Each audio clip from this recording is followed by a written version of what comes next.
Et voici la vidéo règle de Quadropolis, un jeu de placement et de développement tactique pour 2 à 4 joueurs. À partir de 10 ans, c'est un jeu de François Gandon, édité par Days of Wonder.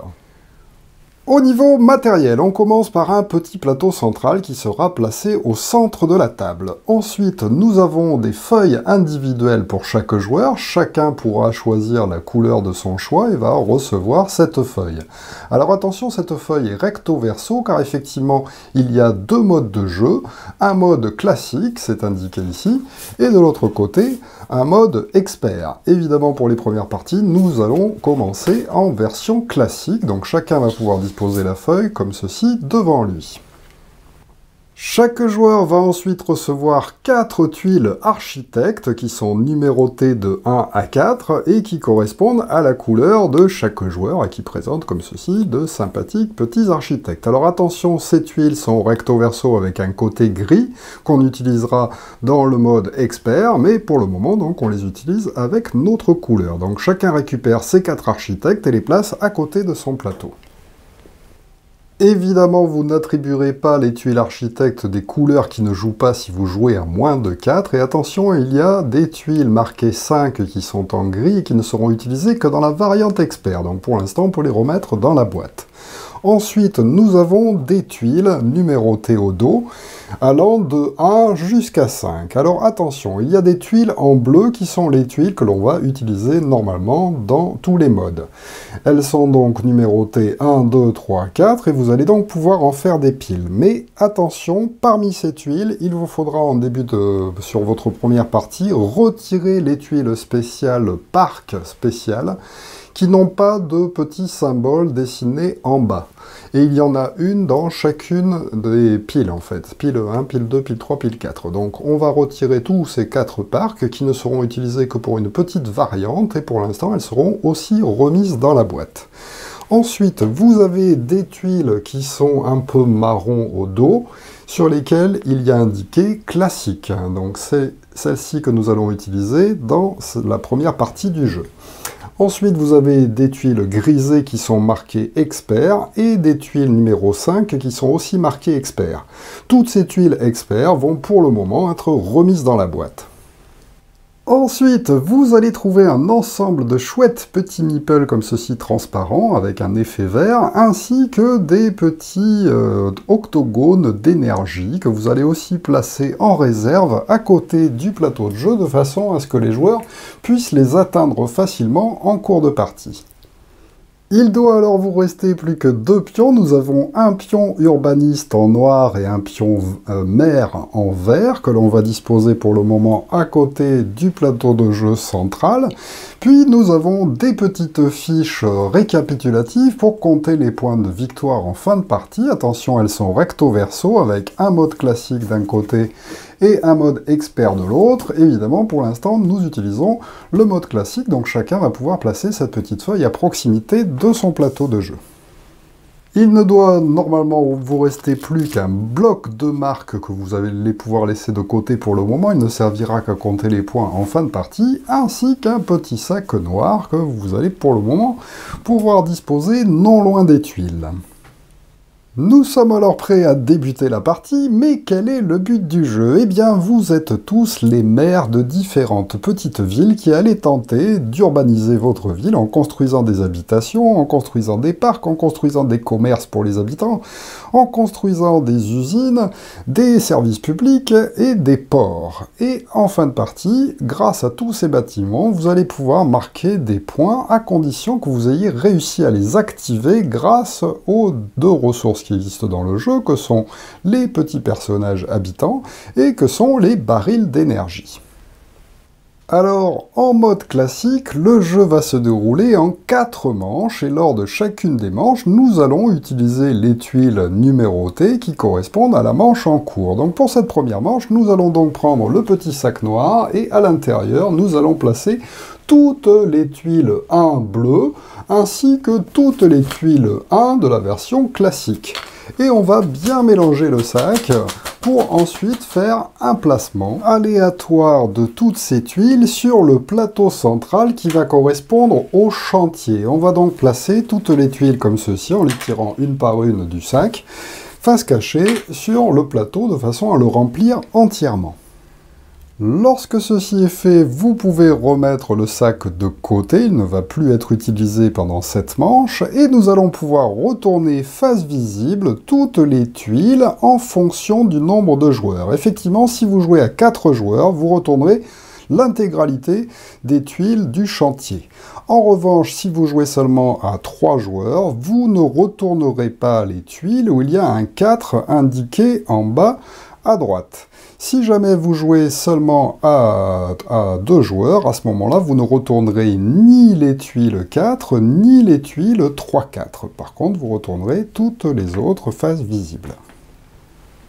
Alors, imaginons que l'on joue seulement à 3 joueurs, par exemple, on n'a pas retourné toutes les tuiles marquées d'un 4, eh bien on peut les retirer du plateau de jeu, car elles ne seront pas utilisées pour cette partie à 3. Et on va jouer avec ces bâtiments-là. Il ne vous reste plus alors qu'à désigner un premier joueur selon la méthode de votre choix. Par exemple, vous pouvez utiliser cette petite tuile Quadropolis qui ne sert à rien dans le jeu. Par exemple, toc, hop, elle est plutôt dirigée vers ce joueur-là. On va dire que c'est lui qui commence, et à ce moment-là, le premier joueur va recevoir le pion vert qui correspond au maire.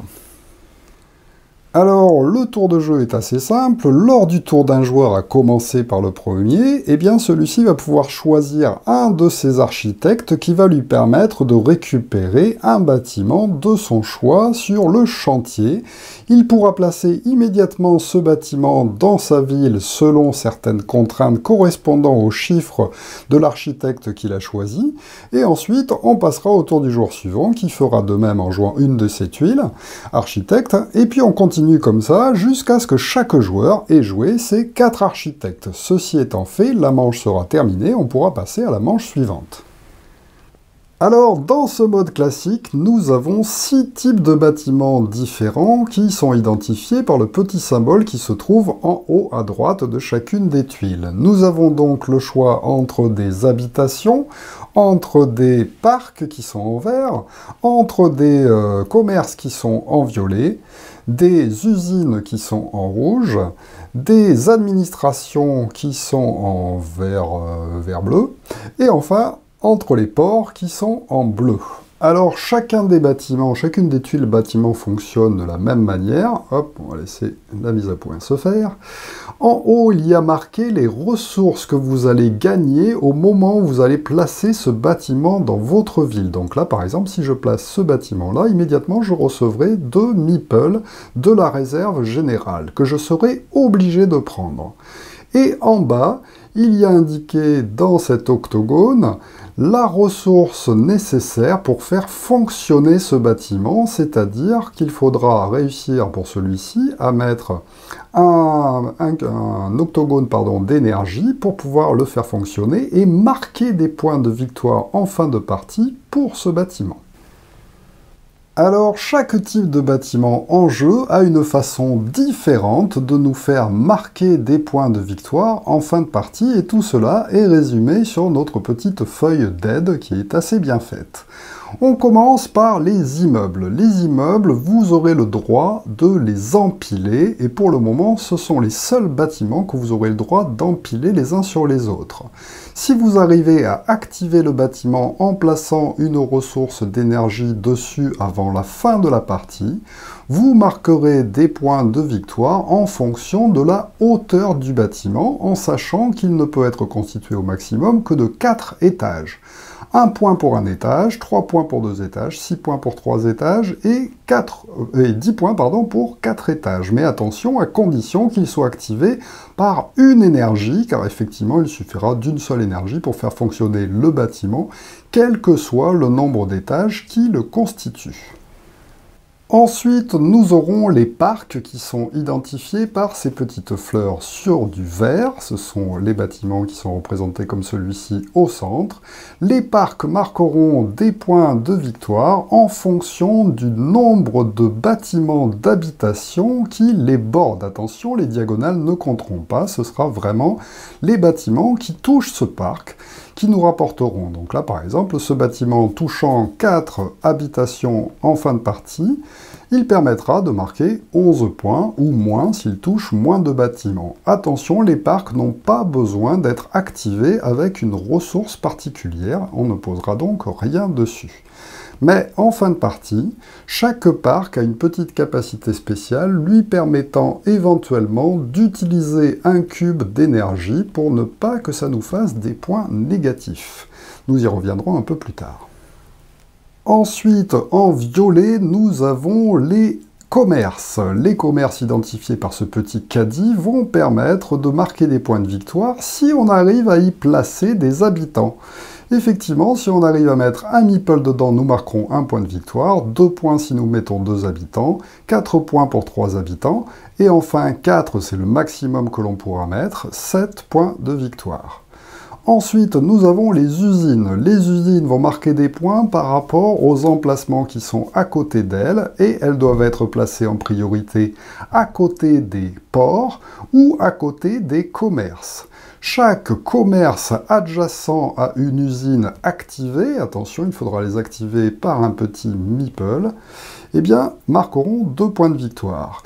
Et 3 points de victoire pour chaque port qui borde la tuile. Donc, dans cet exemple, comme il y a 2 ports et 2 commerces qui bordent la tuile, nous marquerons 3 et 3, 6, plus 2 et 2, 4. Ça fait donc 10 points de victoire au total. Ensuite, en 5e bâtiment possible, nous avons les administrations, symbolisées par ces colonnes. Celles-ci vont marquer par rapport au quartier. Effectivement, chaque feuille de joueur est divisée en 4 quartiers de couleurs différentes. Et donc, si on arrive à mettre une administration dans chacun de ces quartiers, eh bien, on marquera beaucoup de points de victoire. Effectivement, si on ne met qu'une seule administration à un endroit, 2 points de victoire, 5 points pour 2, 9 points pour 3, et 14 points si vous avez réussi à en mettre une dans chacun de vos quartiers. Enfin, nous avons les ports. Les ports vont marquer des points pour les lignes et les colonnes que vous allez réaliser. Attention cependant, vous n'aurez le droit de comptabiliser qu'une seule colonne et qu'une seule ligne dans votre ville à la fin de la partie, et il faut que les ports soient consécutifs, c'est-à-dire que si vous en placez 3 comme ceci sur la même ligne, mais sans celui du milieu, eh bien ça ne comptera pas, et donc on considérera la plus longue ligne, c'est-à-dire ici 2 si on n'a pas placé celui-ci par exemple.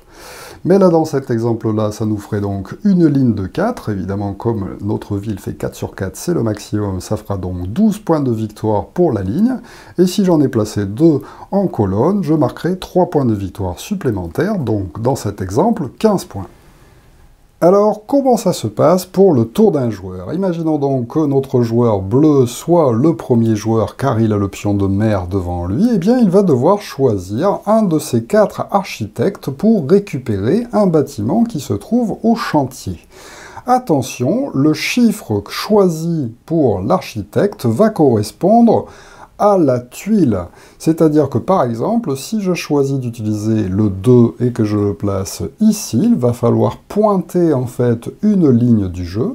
Eh bien je vais compter 1, 2, et donc c'est ce bâtiment que je récupérerai. Donc là, comme je suis le premier joueur, eh bien je peux placer mon architecte, enfin n'importe lequel de mes architectes, à n'importe quel endroit du jeu, car effectivement, on peut les placer tout le tour du plateau à l'endroit de notre choix.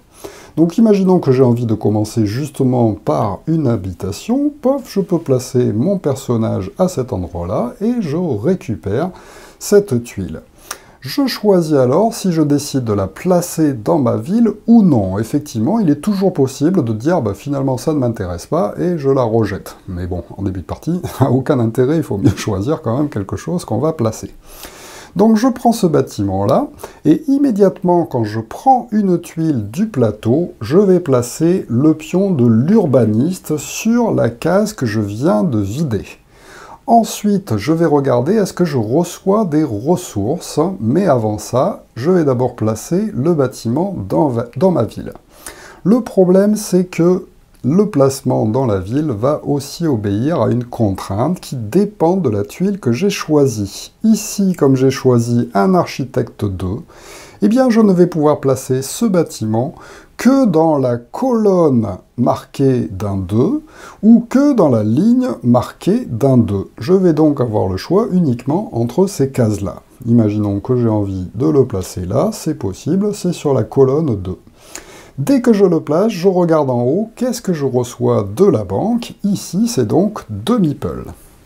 Je les prends donc dans la réserve et je vais pouvoir les placer à côté de mon plateau de jeu.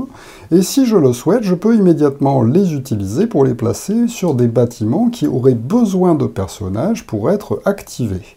Alors, ce n'est pas un problème pour ce placement que je pourrais changer en fait à n'importe quel moment du jeu. Mais là, ce n'est pas le cas. Le seul bâtiment que je viens de placer me demande de l'énergie rouge. Je n'ai pas de cube, enfin d'octogone d'énergie. Je ne peux donc pas pour l'instant l'activer. Mon tour est alors terminé et on passe au tour du joueur suivant. Alors, dans le sens des aiguilles d'une montre autour de la table, c'est donc au tour du joueur rouge, et il pourrait se dire, ben moi, par exemple, j'ai bien envie de récupérer un port. Alors, les ports nous font récupérer différentes ressources. Celui-ci me donne 2 personnages, celui-ci me donne 2 énergies, celui-ci me donne 1 de chaque. Donc je choisis celui qui me paraît le plus intéressant, et puis j'essaye de le récupérer. Imaginons que j'ai envie de récupérer celui-ci qui me donnerait 2 personnages, car les ports s'activent avec des personnages. Je peux donc le récupérer de différentes manières, en indiquant en fait un 2 de ce côté-là, par exemple, ou un 2 de ce côté-là, ça fonctionne aussi, ou bien sinon je peux faire un 4 dans ce sens-là, ou un 4 dans ce sens-là. Mais attention! À quoi va servir cet urbaniste? Eh bien, il va nous bloquer lors du tour d'un joueur. On n'aura jamais le droit de placer son architecte de façon à ce qu'il pointe l'urbaniste. Donc ça, ce n'est pas possible. Déjà, il me reste en fait plus que les autres choix.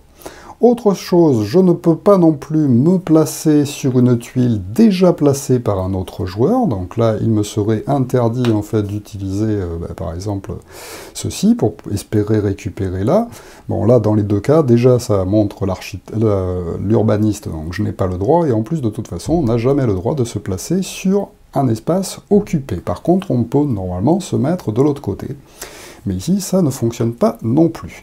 Donc, reprenons mon exemple, je décide de placer moi aussi mon 2 pour pouvoir récupérer cette tuile-là. Je la place immédiatement sur mon petit plateau, sur la ligne 2 ou sur la ligne 2 ou la colonne 2, puisque j'ai joué un architecte 2. Là, par exemple, mon port, je me dis, bon, je vais essayer de faire une ligne, allez, je vais le mettre ici, je vais tenter de faire une ligne comme ça, enfin une colonne comme ça, et voir une ligne comme ceci. Immédiatement, donc, je place mon urbaniste sur l'endroit que j'ai récupéré. Attention à ne jamais oublier ceci, on a tendance à l'oublier assez rapidement, là j'ai failli le faire. Et enfin, je récupère 2 petits meeples que je rajoute aussi sur ma feuille. Comme le port a besoin d'un meeple, je peux, si je le souhaite, immédiatement placer un meeple ici pour que ce port s'active. On passe alors au tour du joueur suivant, qui par exemple a envie de récupérer une usine. Alors attention à ne pas faire trop de production. Effectivement, si on récupère trop de meeples ou bien trop de ressources d'énergie, en fin de partie, chaque pion non utilisé de ressources nous fera perdre un point de victoire. Donc là, pour l'usine, il décide de prendre plutôt une usine qui ne produit pas trop, car il a peur d'avoir trop de production d'énergie. Vous verrez que ça arrive assez rapidement dans le jeu. Il préfère donc tenter de récupérer celle-ci. Il a plusieurs possibilités, soit de mettre un architecte 1 ici, ou bien un architecte 2 dans ce sens-là, ou dans celui-ci. Il préfère utiliser le 1, car sur sa feuille, ça lui plaît en fait de tenter de mettre le 1, l'usine sur une ligne ou une colonne 1, il l'a déjà choisi, qu'il mettrait par exemple ici. C'est bien sur la ligne 1, il a le droit.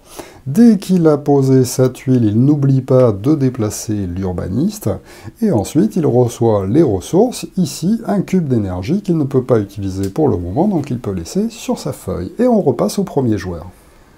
Alors, imaginons que mon joueur bleu ait envie d'empiler des bâtiments, car effectivement, sur les immeubles d'habitation, on peut donc les empiler pour tenter de marquer plus de points de victoire en fin de partie. Il faut donc bien réfléchir, car là, c'est la ligne 3 et la ligne 2. Donc, pour pouvoir poser une maison par-dessus la première maison, eh bien, il va falloir qu'il joue un architecte 2 ou un architecte 3. Mais il a déjà joué son architecte 2, donc il ne lui reste plus que le 3.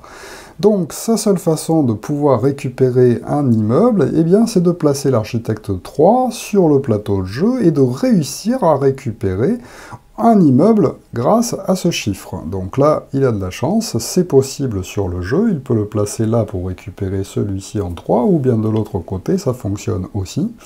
Par contre, il n'a aucun autre moyen de récupérer un autre bâtiment que celui-ci. Donc, imaginons qu'il décide de faire ça, il prend l'immeuble et il le place par-dessus le premier. Alors, on le place directement par-dessus. Il reçoit les meeples nécessaires, donc là, un de la banque, et il faudra toujours l'activer avec un seul cube d'énergie. Si on en a déjà placé un, eh bien, quand on met par-dessus, on remettra le cube d'énergie sur la tuile la plus haute. Alors, attention, pour la construction d'immeubles, il y a une petite règle particulière de construction qui peut aussi s'appliquer. C'est-à-dire que pour pouvoir mettre un étage supplémentaire, on n'est pas obligé éventuellement de jouer une tuile d'architecte correspondant à la ligne ou à la colonne où se trouve l'immeuble déjà construit. Donc là, par exemple, c'est du 2. Donc logiquement, il faudrait que je place un 2 sur le jeu pour pouvoir rajouter un étage. Mais comme j'en suis à l'étage 2 et que c'est le troisième étage que je dois construire, je peux éventuellement utiliser un architecte 3 pour récupérer un immeuble. Donc là, par exemple, je pourrais le placer ici pour récupérer cet immeuble qui se trouve bien en 3. Et au lieu de le mettre sur la ligne ou la colonne 3, eh bien, exceptionnellement, j'ai le droit de le placer ici, car il constitue le troisième étage de mon bâtiment. Alors attention, à chaque manche, il y aura toujours un des immeubles placés sur le chantier qui aura ce symbole de mer dessiné en bas à gauche. Si un joueur récupère cette tuile pour la placer dans sa ville, eh bien il piquera immédiatement le jeton du maire au premier joueur de ce tour pour le placer devant lui. Et donc à la manche suivante, ce sera lui qui commencera. Évidemment, lorsqu'on joue à 3 ou à 4, jouer en dernier, car petit à petit les places se bloquent, eh bien c'est un petit peu pénalisant. Il peut donc être intéressant de viser ce bâtiment pour devenir premier joueur. Là, en l'occurrence, c'est déjà le premier joueur qui a récupéré ce bâtiment. Il va donc conserver sa place de premier joueur pour la manche suivante. De la même façon, si personne ne récupère cette tuile et qu'elle reste en jeu, eh bien le premier joueur restera le même pour la manche d'après. Alors attention, certains bâtiments n'ont pas en haut à gauche de ressources à récupérer, mais ont des petites étoiles comme ceci, avec marqué 1 VP. Eh bien ça correspond à des points de victoire qui ne seront pas comptabilisés immédiatement, mais qui seront comptabilisés en plus des points apportés par les bâtiments en fin de partie pour ceux que j'ai dans ma ville. Et la manche se poursuit ainsi jusqu'à ce que le dernier joueur place son dernier architecte. Alors attention, effectivement, à la fin de la manche, ça va être plus difficile de récupérer ce qu'on a envie, car là, il y a plein d'emplacements qui sont occupés sur lesquels je ne peux pas me placer, plus l'urbaniste en face duquel que je ne peux pas pointer en fait avec mon personnage. Bon, ça tombe bien, elle avait besoin d'un cube pour pouvoir faire fonctionner son commerce ici. Alors elle a déjà placé, si elle le souhaite, des personnages à l'intérieur. On peut déplacer ces personnages à n'importe quel moment et en fin de partie, on pourra les réattribuer au bâtiment de son choix. Mais pour le moment, elle ne marquerait pas de point de victoire pour ce commerce car il n'est pas encore activé avec une ressource d'énergie. Donc là, par exemple, j'ai de la chance, il reste cet emplacement-là qui permet de récupérer celui-ci. En revanche, je suis obligé de le mettre sur un 3. Eh bien, imaginons qu'elle décide de le placer ici. Elle récupère donc une énergie qu'elle va pouvoir mettre immédiatement, si elle le souhaite, sur ce bâtiment. Ça va lui montrer qu'il est activé. Et là, il va lui manquer un bonhomme pour faire fonctionner, par contre, cette usine et pour qu'elle marque des points de victoire en fin de partie. Eh bien, elle peut décider pour le moment de réattribuer ce petit personnage ici. Voilà, on bouge comme on veut.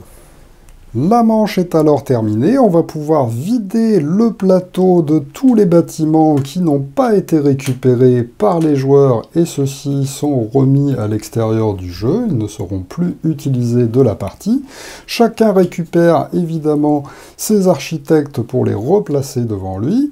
On enlève l'urbaniste et on est prêt pour mettre en place la deuxième partie, enfin la deuxième manche du jeu, en récupérant le sac, en mettant toutes les tuiles 2 à l'intérieur et en refaisant un placement comme pour la première manche.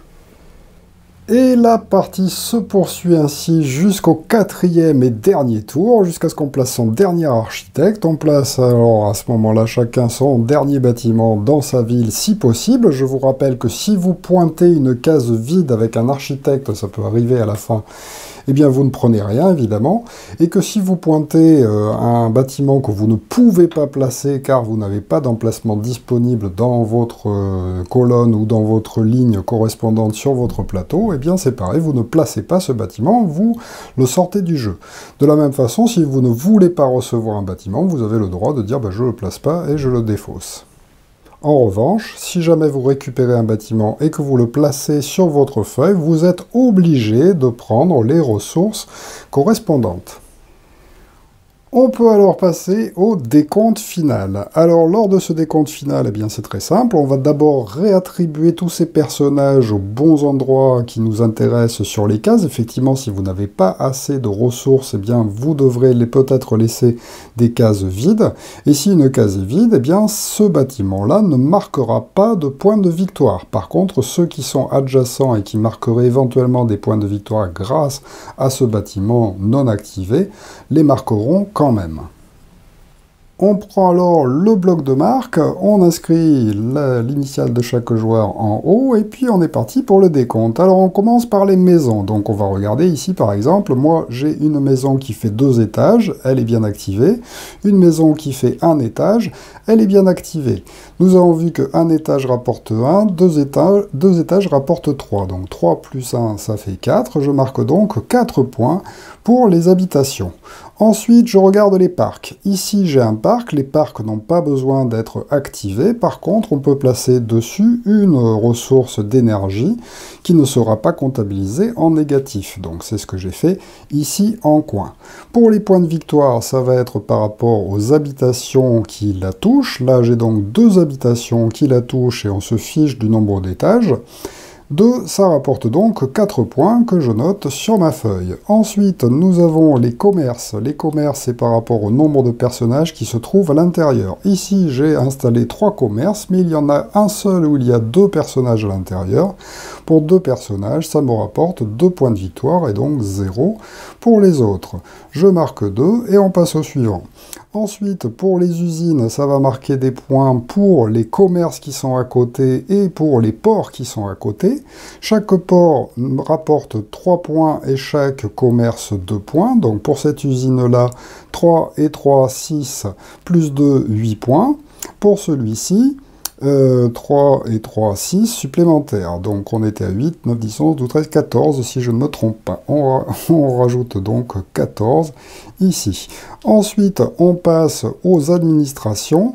Là, ce joueur-là n'a joué aucune administration. Les administrations, c'est par rapport aux quartiers qui sont occupés par des administrations. Un quartier occupé, 2 points, etc. Donc là, ce n'est pas le cas du tout. Et attention, si jamais un joueur met 2 administrations dans le même quartier, ça ne sera comptabilisé que comme une seule administration, car il faut vraiment les mettre dans les 4 quartiers différents, si possible. Ensuite, et enfin, nous avons les ports. Donc ici, ce joueur-là a des ports ici.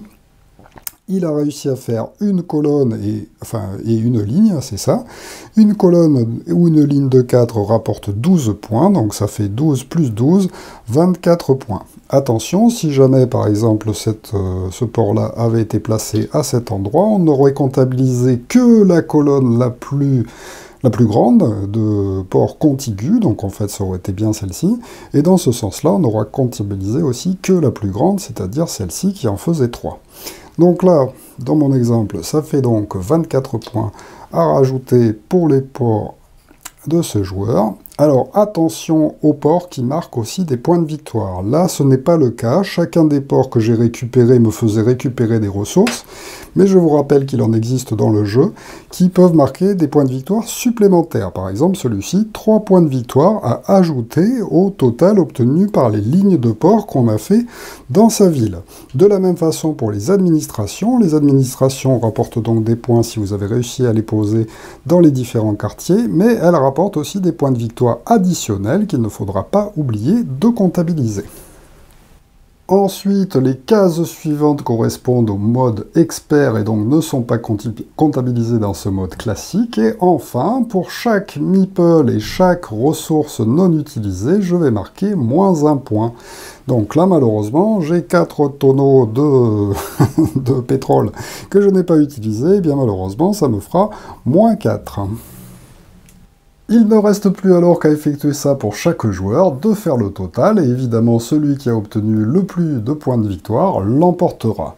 Alors attention, en cas d'égalité, c'est assez rare, mais ça peut arriver, on va regarder quel est le joueur qui a placé le plus d'habitants dans sa ville. Attention, ça doit être des habitants qui sont dans la ville et non pas des habitants qui restent de côté.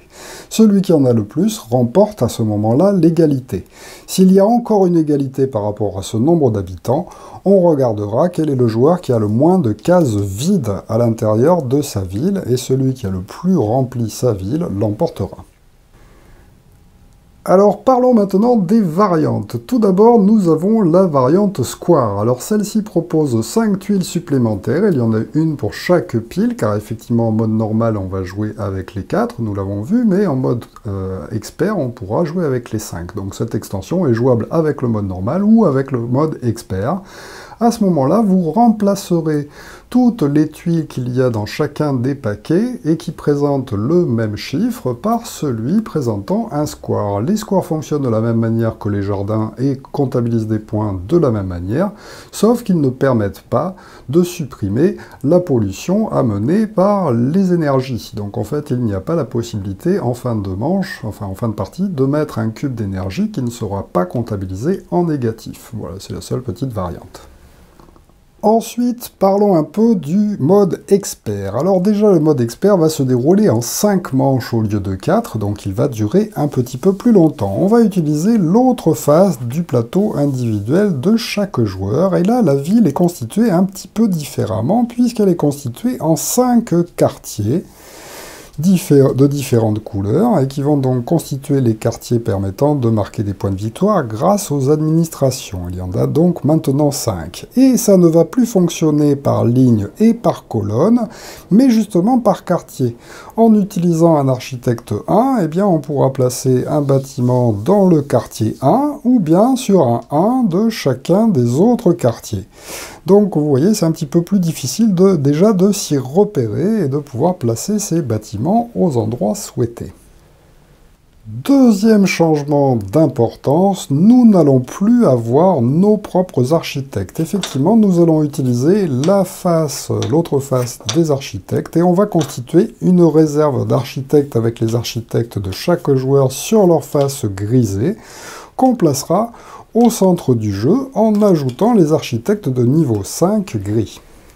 Alors attention, ces 5 types d'architectes seront disposés à côté du plateau de jeu, et il faudra que dans chaque pile, il y ait autant d'architectes que le nombre de joueurs. Donc si on joue à 3 joueurs, comme dans mon exemple, eh bien on mettra 3-1, 3-2, 3-3, 3-4 et 3-5. Ensuite, évidemment, vous allez placer aussi toutes les tuiles 5 pour pouvoir faire le 5e tour de jeu, et vous allez échanger toutes les tuiles marquées classiques par les tuiles marquées expert. C'est-à-dire qu'on remet les tuiles classiques dans la boîte et on les remplace toutes par des experts qu'on va pouvoir mettre sur les piles et qu'on remélangera à chaque manche dans le sac. On utilisera évidemment la face expert de l'aide de jeu, dans laquelle nous avons 2 nouveaux types de bâtiments qui vont s'ajouter. Alors déjà, nous avons toujours les bâtiments classiques, sauf qu'ils vont permettre de marquer plus de points, car il y a 5 manches. Et donc, les immeubles pourront aller jusqu'à 5 étages et marquer jusqu'à 15 points. Pour le reste, c'est un petit peu de la même façon, mais attention, les usines pourront se trouver aussi à proximité des bureaux. Les bureaux sont un nouveau type de bâtiment qui va apparaître. Donc chaque bureau qui sera adjacent à une usine activée permettra de marquer 4 points. Ça rajoute un peu dans la difficulté. Évidemment, les lignes de port vont pouvoir aller jusqu'à 5 aussi en ligne, et les bâtiments administratifs, eh bien, on va pouvoir les mettre dans les 5 quartiers différents, et donc recevoir éventuellement jusqu'à 20 points. Alors, parmi les nouveaux types de bâtiments, nous avons les immeubles de bureaux. Alors, lorsqu'on va les placer sur notre feuille, ils ne vont rien nous rapporter en ressources, et par contre, ils nécessiteront une énergie et un meeple pour pouvoir être activés et comptabiliser des points en fin de partie. Attention, les immeubles comme les habitations vont pouvoir être empilés au fur et à mesure du jeu, de la même façon qu'avec les habitations, c'est-à-dire soit en jouant en fait un chiffre correspondant au quartier, soit un chiffre correspondant au petit chiffre qui est marqué au-dessus, soit en construisant l'étage correspondant, c'est-à-dire en jouant un architecte 3, je peux construire par exemple le 3e étage. Ensuite, en fin de partie, il faudra évidemment que ces immeubles soient activés pour être comptabilisés, et on regardera sur notre feuille, car on va comptabiliser chaque immeuble de bureau en fonction de sa hauteur. Alors imaginons qu'ils soient tous activés, là j'ai pas mis les meeples et les énergies dessus, mais que j'ai ceci en fin de partie. On commencerait par le premier, donc celui-ci, qui a une hauteur de 2. Donc on regarderait sur ma feuille une hauteur de 2 bureaux, et ensuite on va regarder à combien d'autres immeubles de bureaux il est adjacent. Donc là, il serait adjacent à un seul. Adjacent donc à un autre immeuble de bureau, c'est donc cette ligne qui correspond. On regarde donc, et donc cet immeuble marquerait 3 points. 3 points pour ce bureau-là. Celui-ci, par contre, il est au niveau 1, et il touche en revanche 2 autres bureaux, donc ça fait 3 alignés, et bien il me marquera 2 points supplémentaires. Et pour celui-ci, c'est pareil, il en touche qu'un, donc il marquera les mêmes points que celui-là. Celui-là, il est tout seul, et il n'a qu'un étage, donc tout seul c'est ici, et il n'a qu'un étage, et bien malheureusement c'est 0 points, il faut minimum pouvoir réussir à empiler 2 tuiles l'une sur l'autre, ou à coller 2 immeubles de bureaux pour que ça devienne intéressant. Effectivement, si vous arrivez à faire un immeuble de 5 étages qui, en plus, touche 4 immeubles de bureaux, c'est-à-dire qu'il se retrouve complètement encerclé par d'autres bureaux et que vous faites une pile de 5 comme ça, eh bien vous marquez le maximum, c'est-à-dire 30 points pour cet immeuble-là. Et les autres marqueront aussi des points car ils vont tous toucher un immeuble de bureau. Enfin, les derniers bâtiments sont les monuments. Alors les monuments, c'est pour embellir évidemment votre ville. Ils vont marquer des points en fonction du type de bâtiment qui seront construits à côté d'eux. Ils n'ont pas besoin d'être activés, vous le voyez, et quand on les place en jeu, ils ne rapportent rien, ils peuvent juste faire des points bonus, mais attention aussi, ils peuvent éventuellement faire des points malus. Effectivement, c'est indiqué dans la règle et sur votre aide de jeu. En fonction donc des bâtiments, s'ils se retrouvent à côté d'une usine ou d'un port, malheureusement vous aurez -5 par tuile, usine ou port qui sont placés à côté. Donc il ne faudra pas les mettre dans des quartiers industriels. Si vous les placez à côté des habitations ou des immeubles de bureaux, ça ne vous rapportera rien, donc aucun intérêt. En revanche, si vous arrivez à les placer à côté d'administrations, chaque administration adjacente rapportera 2 points, à côté des commerces 3 points, à côté des parcs 5 points. Attention aussi, les commerces pourront recevoir jusqu'à 5 personnages au lieu de 4 de la version classique. Le reste du jeu se déroulera cependant exactement de la même manière, sauf que comme les architectes sont à tout le monde et sont placés sur le côté du jeu, lorsque c'est à vous, vous pourrez choisir n'importe quel architecte disponible. Quand ça reviendra à vous de jouer, vous pourrez donc, contrairement au mode classique, choisir le même numéro s'il en reste encore. Et par contre, dès qu'il n'y a plus d'un numéro, eh bien malheureusement, vous ne pourrez plus piocher ce numéro-là et vous serez obligé de faire votre choix parmi les restants. Alors attention, comme dans le mode classique, un tour de jeu, enfin une manche, vous ne piocherez que 4 bâtiments. C'est-à-dire que là, dès qu'il restera par exemple 3 architectes en jeu, eh bien on n'effectuera pas ce dernier tour avec les 3 architectes restants. On ne prendra donc que 4 bâtiments par tour, mais par contre il y a 5 manches en jeu, donc la partie va être quand même un peu plus longue. Le décompte se fera alors exactement de la même manière que dans le mode classique, sauf qu'il ne faudra pas oublier évidemment de comptabiliser les immeubles du bureau et les monuments.